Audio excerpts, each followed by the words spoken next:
La loi du 12 février 2008 sur la déclaration de patrimoine, en son article 7, définit les personnalités assujetties à ce processus. Nous commencerons par l'exécutif, dont le président de la République, les ministres, les secrétaires généraux, les membres de cabinet du président de la République, du Premier ministre, des ministres, des directeurs généraux, des secrétaires d'État, et ils doivent faire leur déclaration de patrimoine. Au niveau du pouvoir législatif, c'est la même chose, les sénateurs, les députés, les dirigeants, les hauts dirigeants du Parlement. Au niveau du pouvoir judiciaire, c'est la même chose, les magistrats assis et debout, les juges de paix, donc comme leurs suppléants, également. Au niveau des institutions indépendantes, l'Université d'État d'Haïti, par exemple, et vous avez aussi des organes déconcentrés de l'État. Nous avons les dirigeants des institutions, on va dire, de partenariat public-privé.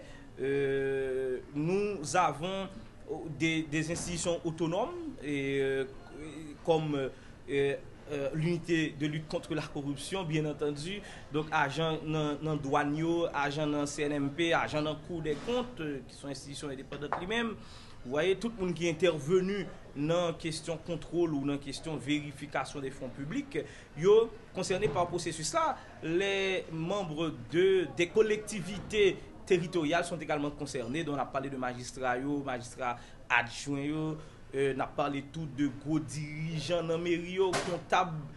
Par exemple, nous gagnons et l'autre personnalité qui a évolué, qui représentait Haïti à l'échelle intérieure auprès des organisations internationales, les consuls généraux, les ambassadeurs, vous voyez.